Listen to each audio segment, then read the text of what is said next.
ഷംസുദ്ദീൻ സാഹിബ്, ഈ പള്ളി മഹലിലെ ഖത്തീബ് മുഹമ്മദ് സഖാഫി, ഇന്ന് നാം എല്ലാവരും അങ്ങേയറ്റം ആകാംക്ഷയോടുകൂടി കാത്തിരിക്കുന്ന, കേരളത്തിൽ മാത്രമല്ല ലോകത്ത് മനുഷ്യരുള്ളിടത്തെല്ലാം പ്രശസ്തനായി കഴിഞ്ഞ, വളരെ പ്രശസ്തനായ മതപണ്ഡിതൻ, പ്രഭാഷകൻ ഉസ്താദ് നൗഷാദ് ബഖവി, ഇവിടുത്തെ ഈ ഒരുമ എന്ന വലിയ പ്രസ്ഥാനത്തിൻ്റെ നായകന്മാരും പ്രവർത്തകരുമായ റൈഹാൻ, ശശി, ബൈജു തുടങ്ങിയ എല്ലാവർക്കും, ഇവിടെ കൂടിയിരിക്കുന്ന നിങ്ങൾക്ക് ഓരോരുത്തർക്കും എൻ്റെ വിനീതമായ നമസ്കാരം. നിങ്ങൾക്കറിയാം, എൻ്റെ പ്രസംഗത്തിനല്ല ഈ വലിയ പുരുഷാരം ഇവിടെ കൂടിയിട്ടുള്ളത്. ഞാൻ ആലങ്കോട്ടുകാരനാണ്. എപ്പോഴും നിങ്ങൾക്ക് എൻ്റെ പ്രസംഗം കേൾക്കാം.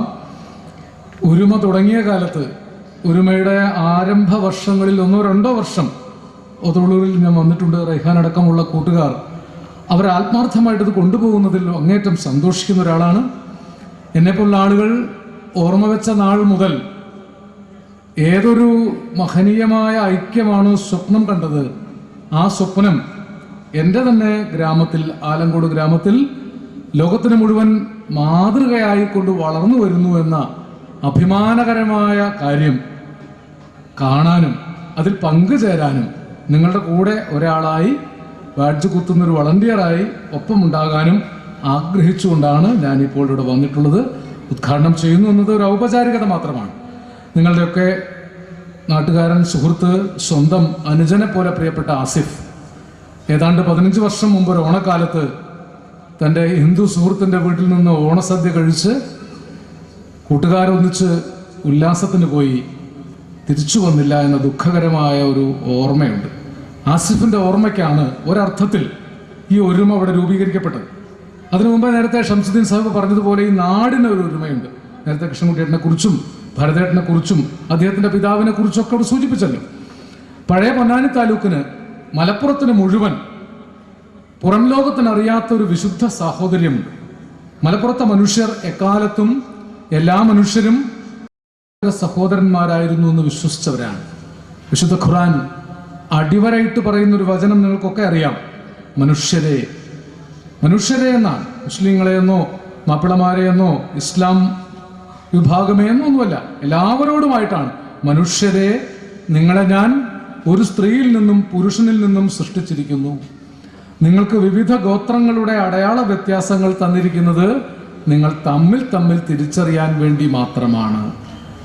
ആദം എന്ന ആദി പിതാവിൽ നിന്നും ആദി മാതാവിൽ നിന്നും, ആദം ആദ്യത്തെ പ്രവാചകനുമായിരുന്നു. ആദ്യത്തെ മനുഷ്യൻ ആദ്യത്തെ പ്രവാചകനായിരുന്നു. അല്ലാഹു പറയും, ആദം മക്കളെ നാം ആദരിച്ചിരിക്കുന്നു. ആദമിൻ്റെ സന്തതി പരമ്പരകളെ ദൈവം ആദരിച്ചിരിക്കുന്നു എന്ന് പറയുന്നതിൻ്റെ അർത്ഥം, മറ്റ് തിര്യജാതികളിൽ നിന്ന് വേറിട്ട് ദൈവനീതി ലോകത്തിൽ നടപ്പാക്കാൻ ദൈവത്തിൻ്റെ ഖലീഫയായി പ്രവർത്തിക്കാൻ കഴിയുന്ന ജീവിയാണ് മനുഷ്യൻ. മറ്റു ജീവികളിൽ നിന്ന് മനുഷ്യനുള്ള വ്യത്യാസം, മനുഷ്യന് വിശേഷബുദ്ധിയുണ്ട്, ജ്ഞാനമുണ്ട്, സ്നേഹിക്കാനുള്ള കഴിവുണ്ട്, ഐക്യപ്പെടാനുള്ള കഴിവുണ്ട്. അങ്ങനെ സംസ്കാര സമ്പന്നമായ ഒരുമ നിറഞ്ഞൊരു ജീവിതം ഉണ്ടാക്കിത്തരാൻ കഴിയുന്ന സവിശേഷമായ ജീവിവർഗം. മറ്റു ജീവികളിൽ ഒരു ഘടകമാണ് മനുഷ്യനും.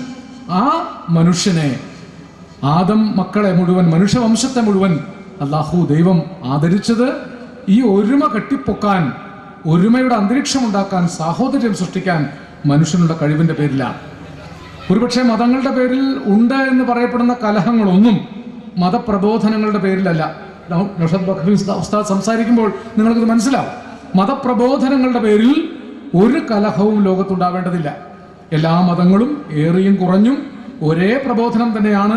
പല കാലങ്ങളിൽ പല പ്രദേശങ്ങളിലുണ്ടായ മതങ്ങൾ എന്ന നിലയിൽ അതിൻ്റെ ഭാഷയ്ക്കും പ്രബോധനത്തിൻ്റെ രീതിക്കും വ്യത്യാസമുണ്ടായിരിക്കാം. എങ്കിലും ലോകത്തുണ്ടായിട്ടുള്ള ഒരു പ്രവാചകനും മറ്റൊരു പ്രവാചകനിൽ നിന്ന് കുറഞ്ഞോ കൂടിയോ അല്ല എന്ന് വിശുദ്ധ ഖുർആൻ തന്നെ അടിവരയിട്ട് പറയുന്നുണ്ട്.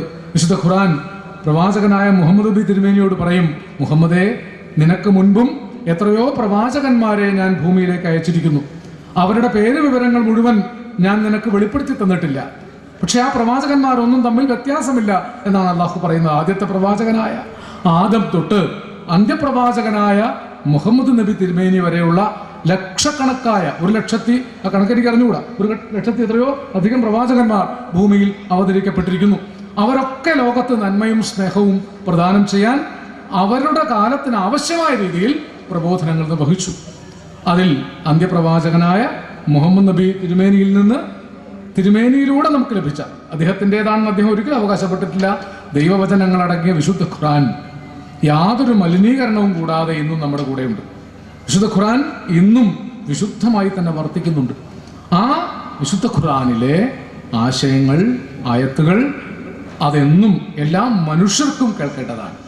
കുട്ടിക്കാലത്തൊക്കെ ഞങ്ങൾക്കൊന്നും ഈ ഖുർആൻ വായിക്കാൻ ഭാഗ്യമുണ്ടായില്ല. ഞാൻ പഠിക്കുന്ന കാലത്ത് എൻ്റെ കൂടെ ഉണ്ടായിരുന്ന MV മുഹമ്മദ് മദ്രസയിൽ നിന്ന് ഓത്തുപള്ളിയിൽ നേരിട്ട് സ്കൂളിലേക്ക് വരും. ഓത്തുപള്ളിയിൽ നിന്ന് വരിക. അപ്പം അന്ന് മുസൈബ് ഞങ്ങൾക്ക് കാണിച്ചു തരില്ല. മുസൈബ് അമുസ്ലിങ്ങൾ കണ്ടാൽ കണ്ണ് പൊട്ടിപ്പോകുമെന്നൊരു അന്ധവിശ്വാസം ആ കാലത്തുണ്ടായിരുന്നു. എൻ്റെ കണ്ണ് പൊട്ടിപ്പോകണ്ടെന്ന് കരുതി എൻ്റെ പ്രിയപ്പെട്ട മുഹമ്മദ് എനിക്ക് അക്കാലത്ത് മുസൈബ് കാണിച്ചു തന്നില്ല. പക്ഷെ പിന്നീട് ആ വിശ്വാസങ്ങളിൽ മാറ്റം വന്നു. മതഗ്രന്ഥങ്ങൾ ആരുടെ മുമ്പിൽ അടച്ചു വെക്കേണ്ടതില്ല, എല്ലാ ഭാഷയിലേക്കും പരിഭാഷപ്പെടുത്താം. CN അഹമ്മദ് മൗലവി എന്ന മഹാനായ ദാർശനികൻ, പണ്ഡിതൻ ആദ്യമായി വിശുദ്ധ ഖുർആൻ പരിഭാഷപ്പെടുത്തിയതിൻ്റെ ഒരു കോപ്പി കിട്ടാൻ വളരെ ബുദ്ധിമുട്ടിയ ഒരാളാണ് ഞാൻ.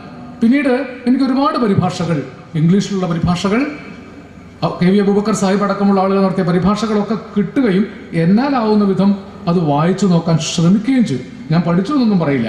പക്ഷേ ഒരു കാര്യം എനിക്ക് അന്ന് ബോധ്യപ്പെട്ടത്, വിശുദ്ധ ഖുർആൻ കണ്ണ് പൊട്ടിക്കുന്ന ഗ്രന്ഥമല്ല, കണ്ണ് തുറപ്പിക്കുന്ന ഗ്രന്ഥമാണ്.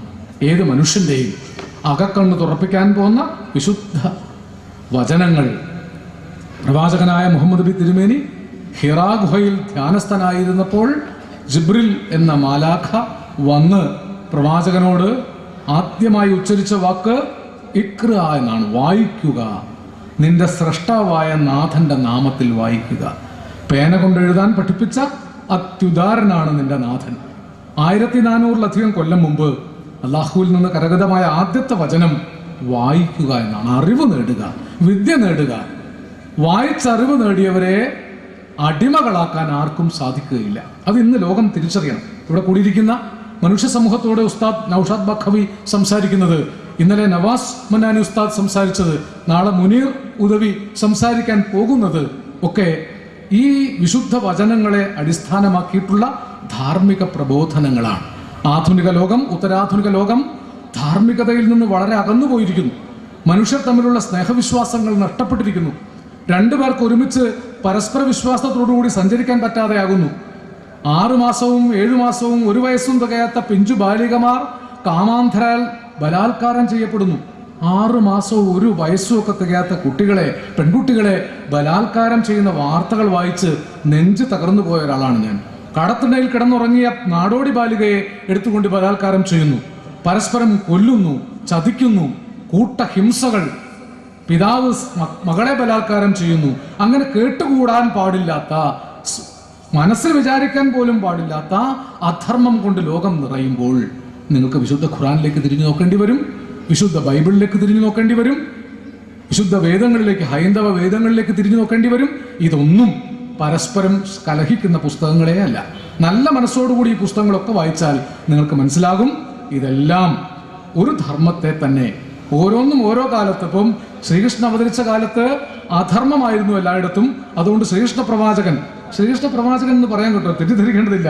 ഈ 1,00,000-ലധികം വരുന്ന പ്രവാചകന്മാരുടെ കൂട്ടത്തിൽ ഒരു പ്രവാചകനാണ് ഇന്ന് അഷ്ടമിരോഹിണി. ഇന്ന് ശ്രീകൃഷ്ണ ജയന്തിയാണ്. ഭഗവാൻ ശ്രീകൃഷ്ണൻ ജനിച്ചു എന്ന് കരുതപ്പെടുന്ന ദിവസമാണ്.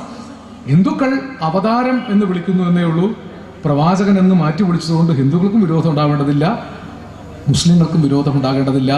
അന്ത്യപ്രവാചകനായ മുഹമ്മദ് നബിക്ക് മുമ്പ് ആദ്യ പ്രവാചകനായ ആദം നബിക്കിടയിൽ വന്ന അനേകം പ്രവാചകന്മാരിൽ ഒരു പ്രവാചകനാണ് കറുത്ത പ്രവാചകൻ എന്ന് വിശുദ്ധ ഖുർആനിൽ എവിടെയോ പരാമർശിക്കപ്പെട്ടിട്ടുള്ള ശ്രീകൃഷ്ണൻ.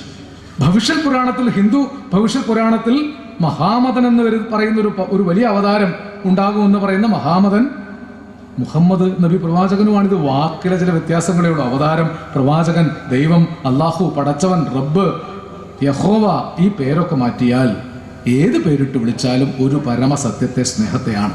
ഈ പ്രപഞ്ചം മുഴുവൻ സൃഷ്ടിച്ച പരമകാരുണികനും ദയാനിധിയുമായ നാഥൻ അല്ലാഹു, പടച്ചവൻ, ദൈവം എന്ത് പേരിട്ട് വിളിച്ചോളൂ, ഏത് പേരിട്ട് വിളിച്ചാലും അദ്ദേഹം കേൾക്കും. ഇപ്പം എനിക്ക് തന്നെ സാധാരണ കേവലം മനുഷ്യനായി എനിക്ക് തന്നെ പല പേരുണ്ട്. എൻ്റെ വീട്ടിൽ എന്നെ ആളുകൾ വിളിക്കുന്ന, അമ്മയെ വിളിക്കുന്ന ഉണ്ണിയെന്നാണ്. നാട്ടുകാർ ലീലേട്ടാന്ന് വിളിക്കും, ആലങ്കോടേട്ടാന്ന് വിളിക്കും, ആലിയേട്ടാന്ന് വിളിക്കും, അങ്ങനെ പേരുണ്ട്. ആലങ്കോടിൻ്റെ ആയും ലീലാകൃഷ്ണൻ്റെ ലീയും ചേർത്ത് ആലി എന്നൊരു പേരും എനിക്കുണ്ട്. അപ്പം ആലി എന്ന് വിളിച്ചാലും ഞാൻ വിളി വെക്കും. ആലിയേട്ടാന്നോ ലീലേട്ടാന്നോ കൃഷ്ണേട്ടാന്നോ ആലങ്കോടേട്ടാന്നോ ആലങ്കോടാന്നൊക്കെ വിളിച്ചാലും ഞാൻ വിളിയേക്കാറുണ്ട്. എന്നെയാണ് വിളിക്കുന്നത് എനിക്കറിയാം. കേവല മനുഷ്യനായ എനിക്ക് ഈ പേരുകളൊക്കെ എൻ്റേതാണെന്ന് അറിയാമെങ്കിൽ അനന്തകോടി മനുഷ്യർ എന്ത് പേര് വിളിച്ചാലും പടച്ച തമ്പുരാൻ കേൾക്കും. വിളിക്കുന്നത് ആത്മാർത്ഥമായിട്ടായിരിക്കണം. കള്ളത്തരം പാടില്ല. അള്ളാഹുവിനെ പറ്റിക്കാൻ പറ്റില്ല. നമുക്ക് പരസ്പരം പറ്റിക്കാം. അള്ളാഹു നമ്മുടെ കർണഞരമ്പിനേക്കാൾ അടുത്തിരിക്കുന്നുണ്ട്. അതുകൊണ്ട് പടച്ച തമ്പുരാനെ പറ്റിക്കാൻ ശ്രമിക്കരുത്. പടച്ച തമ്പുരാനെ സ്നേഹിക്കുന്നത് പടപ്പുകളെ സ്നേഹിച്ചുകൊണ്ടാണ്. അള്ളാഹുവിനെ സ്നേഹിക്കാനുള്ള വഴി പടപ്പുകളെ സ്നേഹിക്കുകയാണ്. ഒരുമയുടെ കുട്ടികൾ ഇവിടുത്തെ പഠിക്കാൻ കഴിയാത്ത കുട്ടികളെ സഹായിക്കുന്നു, രോഗികളെ സഹായിക്കുന്നു. അള്ളാഹുവിനെ സ്നേഹിക്കുന്നതിൻ്റെ ഒരു വഴി രോഗികളെയും നിരാശ്രയരെയും സഹായിക്കലാണ്. പ്രവാചകൻ പറയും, ദൈവം നിങ്ങളോട് ചോദിക്കും, ഞാൻ സുഖമില്ലാതെ കിടന്നപ്പോൾ നീ എന്നെ കാണാൻ വന്നില്ലല്ലോ. അപ്പോൾ സത്യവിശ്വാസി അത്ഭുതപ്പെടും, പടച്ച തമ്പുരാനെ നിനക്ക് അസുഖമോ? അപ്പോൾ ദൈവം പറയും, അതെ, നിന്റെ അയൽവീട്ടിൽ രോഗിയായി കിടന്നത് ഞാനാണ്. എന്ന് പറഞ്ഞാൽ എന്താ അർത്ഥം? അള്ളാഹുവിന് സൂക്കടായി എന്നാണോ? അല്ല. ഏത് രോഗിയെ നിങ്ങൾ കണ്ടാലും അത് ഇബാദത്താണ്. ഏത് രോഗിക്ക് നിങ്ങൾ ശുശ്രൂഷ നൽകിയാലും അത് പടച്ചവനുള്ള വിരുന്നാണ്. അതുകൊണ്ട് രോഗികളെ ശുശ്രൂഷിക്കുമ്പോൾ നാം ചെയ്യുന്നത് ദൈവ ശുശ്രൂഷ തന്നെയാണ്. അള്ളാഹു പറയും, ഞാൻ വിശന്നു പൊരിഞ്ഞ് നിന്റെ വീട്ടിൽ കൈനീട്ടാൻ വന്നപ്പോൾ നീ എനിക്ക് ഭക്ഷണം തന്നില്ലല്ലോ. അപ്പോൾ സത്യവിശ്വാസി അത്ഭുതപ്പെടും, ദൈവമേ, നീ വിശന്നു പൊരിഞ്ഞ് നടക്കുകയോ, നീ ഭിക്ഷക്കാരനായി വരികയോ? അപ്പോൾ ദൈവം പറയും, അതെ, നിന്റെ വീട്ടിൽ വന്ന യാചകൻ ഞാൻ തന്നെയായിരുന്നു. അതിൻ്റെ അർത്ഥം എന്താണ്? ദൈവം തെണ്ടാൻ നടക്കുകയാണെന്നാണ്? അല്ല. ദിവസം തോറും ഭക്ഷണത്തിന് മാർഗമില്ലാതെ അനാഥരായി നമ്മുടെ വീട്ടിലെത്തുന്ന മനുഷ്യർക്ക് കൊടുക്കുന്നത് ധർമ്മമാണ്. എൻ്റെ കുട്ടിക്കാലത്ത് മുത്തശ്ശി വീട്ടിൽ വരുന്ന ഭിക്ഷക്കാരനെ ഭിക്ഷക്കാരനെന്നോ പിച്ചക്കാരനെന്നോ ബഗ്ഗർ എന്നൊന്നും വിളിക്കാറില്ല. മുത്തശ്ശി പറഞ്ഞു കേട്ടിട്ടുള്ളത്, അതാ ധർമ്മക്കാരൻ വന്നിരിക്കുന്നു, അയാൾക്ക് ധർമ്മം കൊടുക്കൂ എന്നാ. ഇപ്പോഴാ വാക്ക് പോയി. ധർമ്മക്കാരൻ, അയാളാണ് ധർമ്മക്കാരൻ. കൂട്ടിവെക്കുന്നില്ല, സമ്പാദിക്കുന്നില്ല, പിടിച്ചു പറിക്കുന്നില്ല. വിശപ്പ് തോന്നുമ്പോൾ കൈനീട്ടി നടക്കുന്നു, നാം കൊടുക്കുന്നത് സ്വീകരിക്കുന്നു. അയാൾക്ക് കൊടുത്തതാണ് ധർമ്മം, നാം കൂട്ടിവെച്ചതല്ല. ഇതൊക്കെ സാധാരണക്കാർക്ക് അറിയാമായിരുന്ന ചില ധർമ്മചിന്തകളാണ്. നിർഭാഗ്യവശാൽ അതൊക്കെ നമുക്ക് നഷ്ടപ്പെട്ടുകൊണ്ടിരിക്കുന്നു. ഇങ്ങനെ ഒരുപാട് കാര്യങ്ങൾ പറയാനുണ്ട്, ഞാൻ കൂടുതൽ പറയുന്നില്ല. നൗഷാദ് ഭക്കവി ഉസ്താദിനെ പോലെ ലോകം കേൾക്കാൻ ആഗ്രഹിക്കുന്ന ഒരു മഹാപണ്ഡിതൻ, ഒരു മഹാപ്രഭാഷകൻ, വാഗ്മി, ഒരു മഹാനായ മനുഷ്യൻ അദ്ദേഹം നിൽക്കെ അദ്ദേഹത്തെ കാണാൻ കഴിയുന്നതിൽ എനിക്ക് സന്തോഷമുണ്ട്. കഴിഞ്ഞ വർഷം അഹമ്മദ് കബീർ ബഖവി വന്ന ഒരു സദസ്സിലും നവാസ് മന്നാനി വന്ന സദസ്സിലും ഒക്കെ എനിക്ക് പങ്കെടുക്കാൻ ഭാഗ്യമുണ്ടായി. എന്നെ സംബന്ധിച്ച് ഇതൊക്കെ എൻ്റെ ഒരു പുണ്യമായിട്ട് കണക്കാക്കുന്നു. ഞാൻ പൊന്നാനി MES കോളേജിലാണ് പഠിച്ചത്. ഞങ്ങളൊക്കെ പഠിക്കുന്ന കാലത്ത് പഴയ കിണർ സ്റ്റോപ്പിൽ നിന്ന് വലിയ ജുമാഅത്ത് പള്ളിയിലേക്ക് പോകുന്ന വഴിയിൽ വെളുത്ത താടി ഇങ്ങനെ നീട്ടി ദൈവദൂതന്മാരെ പോലുള്ള പുരോഹിതന്മാർ, സൂഫികൾ നടക്കുന്നതാണ്. ഭൂമി മുഴുവൻ പടച്ചവൻ്റേതാണെന്നാണ് അവർ വിശ്വസിച്ചത്. ഭൂമി മുഴുവൻ പടച്ചവൻ്റേതാണ്. ഈ ഭൂമിയിലൂടെ സഞ്ചരിക്കാനും ഭൂമിയിലെ മറ്റ് ജീവജാലങ്ങൾക്ക് സ്നേഹം നൽകാനുമാണ് അള്ളാഹു അവരെ നിയോഗിച്ചിട്ടുള്ളത്.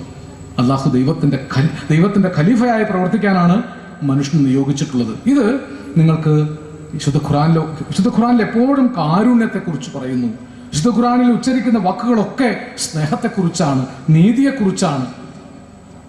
ഇസ്ലാം ഒരു രാഷ്ട്രം സ്ഥാപിച്ചപ്പോൾ, പ്രവാചകൻ ഒരു രാഷ്ട്രം സ്ഥാപിച്ചപ്പോൾ ഒരു ഖലീഫയെ തിരഞ്ഞെടുക്കേണ്ടി വരുന്ന ഘട്ടത്തിൽ അദ്ദേഹം വിചാരിച്ചത് ഓരോ ശ്വാസത്തിലും നീതിമാനായിട്ടുള്ളവനാണ് ഖലീഫ. അള്ളാഹുവിൻ്റെ പ്രതിപുരുഷനായിട്ട് ഭൂമിയിൽ പ്രവർത്തിക്കാൻ സാധിക്കണം, ദൈവത്തിന്റെ പ്രതിപുരുഷനായിട്ട് പ്രവർത്തിക്കാൻ സാധിക്കണം. നേരത്തെ പറഞ്ഞല്ലോ, കൃഷ്ണപ്രവാചകന്റെ കാലത്ത് അധർമ്മത്തിനെതിരെ അദ്ദേഹം സംസാരിച്ചത് പരിത്രാണായ സാധൂണാം വിനാശായ ച ദുഷ്കൃതാം ധർമ്മ സംസ്ഥാപനാർത്ഥായ സംഭവാമി യുഗേ യുഗേ എന്നാണ്. അധർമ്മം ഇല്ലാതാക്കി ധർമ്മം പുനഃസ്ഥാപിക്കാൻ ഞാൻ അവതരിക്കുന്നു.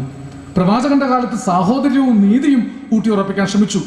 യേശു ക്രിസ്തു എന്നും ഈസാ നബി എന്നും, യേശു എന്ന് ക്രിസ്തു മതവിശ്വാസികളും ഈസാ നബി എന്ന് മുസ്ലിം മതവിശ്വാസികളും കരുതി പോരുന്ന യേശുദേവന്റെ കാലത്ത് കാരുണ്യത്തിന് വേണ്ടി അദ്ദേഹം പ്രവർത്തിച്ചു. ബുദ്ധന്റെ കാലത്തും കാരുണ്യത്തിന് വേണ്ടിയാണ് പ്രവർത്തിച്ചത്. അങ്ങനെ എല്ലാ പ്രവാചകന്മാരും വന്നുപോയിട്ടും നമ്മൾ നന്നാവുന്നില്ലല്ലോ എന്ന സങ്കടമാണ് വാസ്തവത്തിൽ ഇത്തരം പണ്ഡിതന്മാരെ നമുക്കിടയിലേക്ക് വീണ്ടും വിളിച്ചു വരുത്തി അവരിൽ നിന്ന് അവരുടെ തേനൂറുന്ന നല്ല വചനങ്ങളിൽ നിന്ന് മനസ്സ് കഴുകി ശുദ്ധമാക്കി ഇവിടെ ഇരുന്നാൽ മനസ്സ് കഴുകപ്പെടും. അല്ലേ? നമ്മൾ കഴുകുക, കഅബ കഴുകും എന്ന് പറയും.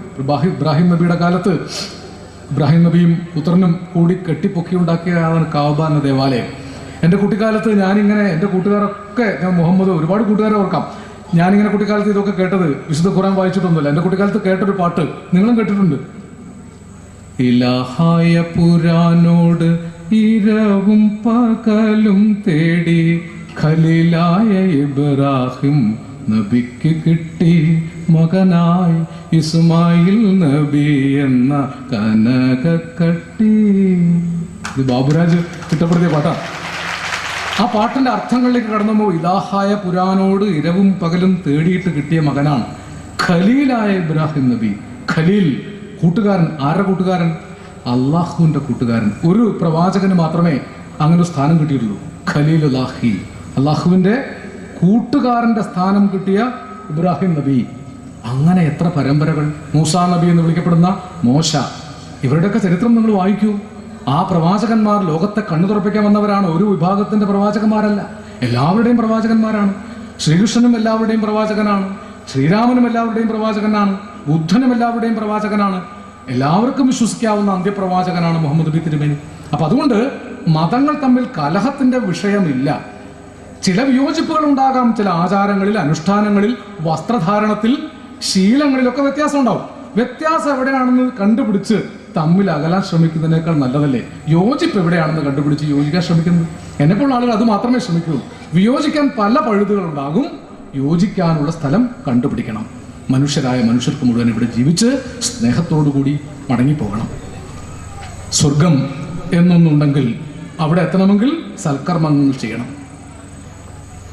ഖുർആൻ പറയും, മനുഷ്യന്റെ സൽക്കർമ്മങ്ങളും അവന്റെ സന്തതി പരമ്പരകളും മാത്രമേ അവന് ശേഷം ഭൂമിയിൽ ഉണ്ടാവുകയുള്ളൂ. നമ്മളൊക്കെ പോകും, ആറടി മണ്ണിൽ പോകേണ്ടി വരും. പക്ഷേ നാം ചെയ്ത സൽക്കർമ്മങ്ങൾ ബാക്കിയാവും, നമ്മുടെ സന്തതി പരമ്പരകളും ബാക്കിയാവും.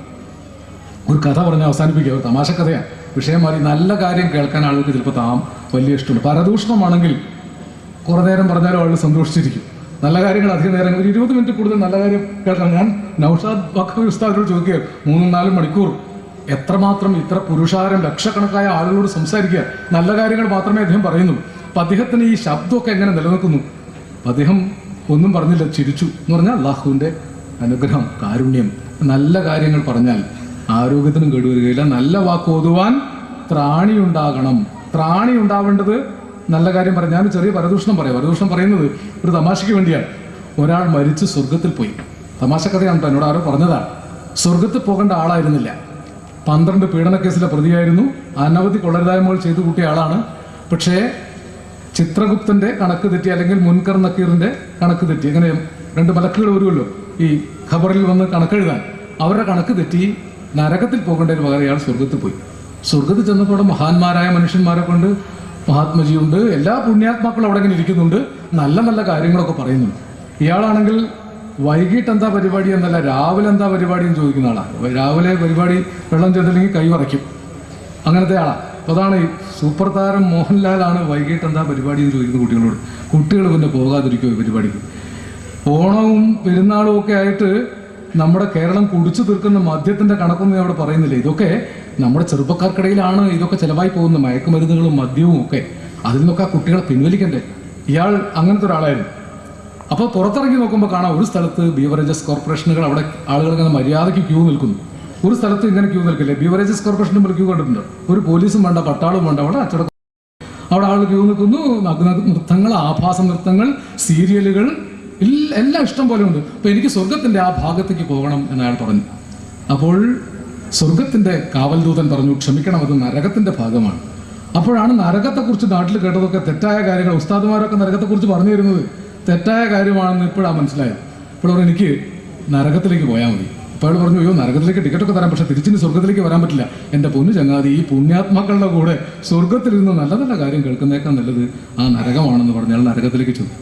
നരകത്തിൽ ചെന്നപ്പോൾ ഉസ്താദുമാർ പറഞ്ഞതൊന്നും തെറ്റല്ല, ശരി തന്നെയാണ്. കാരണം ഇയാളുടെ തെറ്റിൻ്റെ കുറ്റപത്രമൊക്കെ വായിച്ചപ്പോൾ പല തെറ്റും ചെയ്ത ആളാണ്, പല ശിക്ഷകൾക്കും വിധേയനാവേണ്ട ആളാണ്. അതിൻ്റെ ആദ്യപടി എന്ന നിലയിൽ തൊലി മുഴുവൻ പൊലിച്ച് കളഞ്ഞ് വെളിച്ചെണ്ണയിലിട്ട് പൊരിക്കാൻ തീരുമാനിച്ചു. അങ്ങനെയാണല്ലോ, തലനാരേഴായി കീറിയിട്ട് നേരിയ പാലം കെട്ടിയിട്ട് അതിൽ നടക്കണമെന്നല്ലേ പറയുന്നു മരിച്ചു ചെന്നിട്ട് എന്ന് കെ.ടി. മുഹമ്മദ് പഴയ നാടകത്തിൽ എഴുതി വെച്ചിട്ട് അദ്ദേഹത്തിന്റെ പാട്ടാണ്. അങ്ങനെ തൊലി പൊളിക്കാൻ തുടങ്ങിയപ്പോൾ അയാൾ പറഞ്ഞു, അയ്യോ ഈ നരകത്തെക്കുറിച്ച് എനിക്ക് നാട്ടിൽ നിന്ന് ഉസ്താദുമാരും മൗലാക്കന്മാരും കാരണന്മാരൊക്കെ പറഞ്ഞ് നല്ല പരിചയമാണ്. ഈ നരകത്തിലേക്കല്ല ഞാൻ വന്നത്, സ്വർഗത്തിൽ നിന്ന് ഞാനൊരു നരകം കണ്ടു. ബീവറേജസ് കോർപ്പറേഷനും ബാറും നഗ്നനൃത്തങ്ങളും സീരിയലൊക്കെയുള്ള ആ നരകത്തിലേക്കാണ് എനിക്ക് പോകേണ്ടതെന്ന് പറഞ്ഞു. അപ്പോൾ യമദൂതൻ പറഞ്ഞു, പൊന്നു ചങ്ങാതി, അത് നരകത്തിന്റെ പരസ്യമാണ്. നരകത്തിലേക്ക് ആളുകളെ ആകർഷിക്കാൻ വേണ്ടി സ്ഥിരമായി ഞങ്ങൾ കൊടുത്തുകൊണ്ടിരിക്കുന്ന ഒരു പരസ്യമാണ്. നിങ്ങൾ നേരം വെളിച്ചായി പുറത്തിറങ്ങി നോക്കിയാൽ എല്ലായിടത്തും ഇപ്പോൾ കാണുന്നതൊക്കെ നരകത്തിന്റെ പരസ്യങ്ങളാണ്.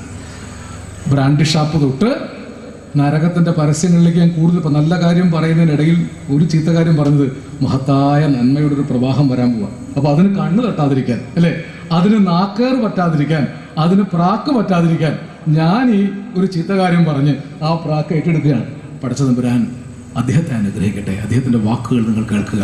തീർച്ചയായും എനിക്ക് അഭിമാനവും സന്തോഷവും ഉണ്ട്. ഞാൻ പറഞ്ഞല്ലോ, പുണ്യം നന്മ നിറഞ്ഞൊരു പ്രദേശമാണ് ഉള്ളൂ. ഇത്രയേറെ ആളുകൾ എല്ലാ തിരക്കുകളും മാറ്റിവെച്ച് ഈ മഹനീയമായ ദിവസം ഇവിടെ വന്നിരിക്കും.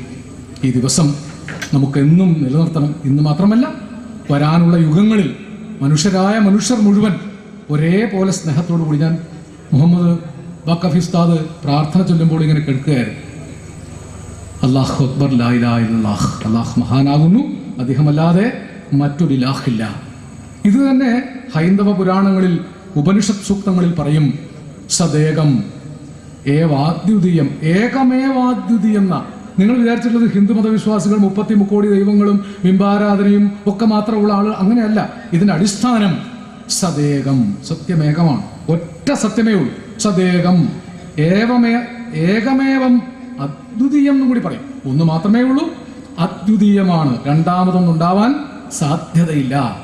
ഏകം സത് വിപ്രാ ബഹുധാ വദന്തി, സത്യമേകമാണ്, ആളുകൾ പലതായിട്ട് പറയുന്നു എന്നേ ഉള്ളൂ.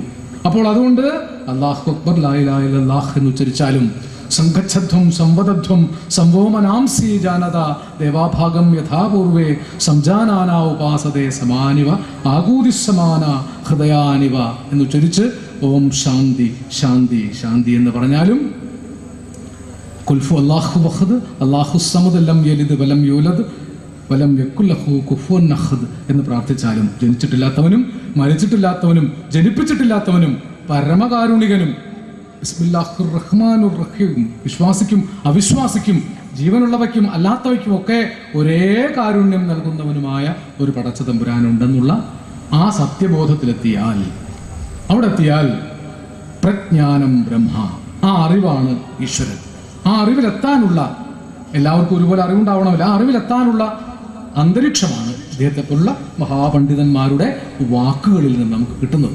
അദ്ദേഹം സംസാരിക്കുന്നതിന് മുമ്പ് ഇത്രയേറെ വാക്കുകൾ പറഞ്ഞതിന് ദയവ് ചെയ്ത് എന്നോട് ഓർക്കണമെന്നും, എൻ്റെ വാക്കുകൾ എന്തെങ്കിലും കൊള്ളരുതാത്തതുണ്ടെങ്കിൽ അത് എൻ്റെയാണ്, അത് നിങ്ങൾ മറന്നു കളയണമെന്നും, അതിൽ നല്ലത് വല്ലതും ഉണ്ടെങ്കിൽ അത് എൻ്റെ അല്ല, മഹാന്മാരായ വലിയ മനുഷ്യർ പ്രവാചകർ മുമ്പ് പറഞ്ഞു വെച്ചതാണെന്നും, നമ്മുടെ കുട്ടികൾ നമ്മൾ ജീവിച്ചതിനേക്കാൾ സ്നേഹമുള്ള ലോകത്ത് ജീവിക്കണം. നമ്മളൊക്കെ സ്നേഹമുള്ള ലോകത്താണ് ജീവിച്ചത്. ഞങ്ങളൊക്കെ ജീവിച്ചത് വേറെയാണെന്ന് വിചാരമില്ല, മറ്റൊരു മതമാണെന്ന് അറിയില്ല. എനിക്കറിയില്ലായിരുന്നു മുഹമ്മദും ഞാനും വേറെ മതക്കാരാണ്. ഒരു കാലത്തും എനിക്കങ്ങനെ തോന്നിയിട്ടില്ല. എൻ്റെ കുട്ടിക്കാലത്തൊക്കെ ഒരു മാങ്ങ, പച്ചമാങ്ങ എറിഞ്ഞു വീഴ്ത്തിയാൽ അന്ന് മുഹമ്മദിന് മാത്രമേ എറിഞ്ഞു വീഴ്ത്താൻ അറിയൂ. ഞാനൊക്കെ എറിഞ്ഞ വൈക്കക്കൊണ്ടേക്ക് എറിഞ്ഞാൽ പോലും കൊള്ളില്ല. മുഹമ്മദ് എറിഞ്ഞാൽ പച്ചമാങ്ങ വീണ് കിട്ടും. എം വി മുഹമ്മദ് ഇപ്പോഴും ഉണ്ട്, ഗൾഫിലാണ്. മുഹമ്മദിൻ്റെ ഒരു അവകാശം, പച്ചമാങ്ങ കിട്ടിയ അവൻ കടിക്കും, ആദ്യത്തെ കടി അവനാണ്. അന്ന് ഈ മുണ്ടിന്റെ തെരപ്പിൽ കല്ലുപ്പാണ്, ഈ അയഡൈസ് ചെയ്യപ്പെട്ട ഉപ്പൊന്നുമില്ല, കല്ലുപ്പ് പൊതിഞ്ഞു വെച്ചിട്ട് പച്ചമാങ്ങ കടിച്ചിട്ട് ഉപ്പ് ഒരു കുത്തൽ കുത്തും. അത് നോക്കിയിട്ടുണ്ടോ? ഈ പച്ചമാങ്ങ ഉപ്പ് കുത്തി തിന്നുന്നത് പോലെ ഇത്രയും സ്വാദുള്ളൊരു ഭക്ഷണം ലോകത്ത് വേറെ കണ്ടുപിടിക്കപ്പെട്ടില്ല. ഇത് മുഹമ്മദ് കടിക്കുമ്പോഴേക്കും എൻ്റെ വായിൽ വെള്ളം വരും. കക്കാട്ടുമനക്കിലെ വാസവൻ നമ്പൂരി എന്നൊരു തടിയനുണ്ടായിരുന്നു. വാസവൻ നമ്പൂരി കൂട്ടി മഹാവെണ്ണക്കനാണ്. വാസവന്റെ വായിൽ നിന്നൊക്കെ വെള്ളം പുറത്തേക്ക് വരാൻ തുടങ്ങും. അപ്പോൾ മുഹമ്മദ് ഒന്നും കൂടി കടിക്കും. അപ്പോഴേക്കും ഞങ്ങൾക്ക് നുണത്തം സഹിക്കാൻ വയ്യാതെ, അവസാനം നുണത്തം സഹിക്കാൻ വയ്യാതെ വാസവൻ നമ്പൂരി പറയും, മുഹമ്മദെ താൻ കടിച്ചാൽ എനിക്ക് കടിക്കാൻ പാടില്ല എന്നൊക്കെയാണ്, എന്നാലും ഇവിടെ തരാന്ന് പറഞ്ഞു. മുഹമ്മദിന്റെ പച്ചമാങ്ങ ഒരു പിടുത്തം പഠിച്ച് വാസുദേവൻ്റെ കടി കടിക്കും, കോരക്കുട്ടിക്ക് കൊടുക്കും, എനിക്ക് തരും.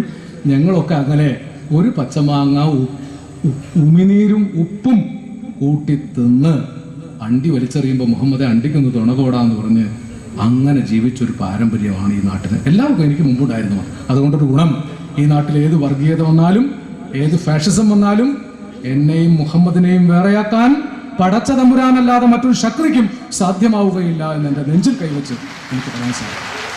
അതുകൊണ്ട് പ്രിയപ്പെട്ടവരെ, ആ മഹനീയമായ ഒരുമയ്ക്ക് വേണ്ടി ഇവിടെ ഒത്തുചേർന്നിരിക്കുന്ന നിങ്ങളെല്ലാം ദൈവത്തിൻ്റെ കാരുണ്യം നിങ്ങൾക്ക് മേൽ വർഷിക്കുമാറാകട്ടെ എന്ന് പ്രാർത്ഥിച്ചുകൊണ്ട് ഏറ്റവും നന്മ നിറഞ്ഞ പ്രാർത്ഥനയോടുകൂടി ഈ മഹാനായ ഉസ്താദിൻ്റെ വാക്കുകൾക്ക് കാതോർത്തിരിക്കുന്ന നിങ്ങളെ അഭിവാദ്യം ചെയ്തുകൊണ്ട് ഏറ്റവും വിനയത്തോടു കൂടി ഞാൻ ഈ ഒരുമയുടെ സമ്മേളനം ഔപചാരികമായി ഉദ്ഘാടനം ചെയ്യുന്നു.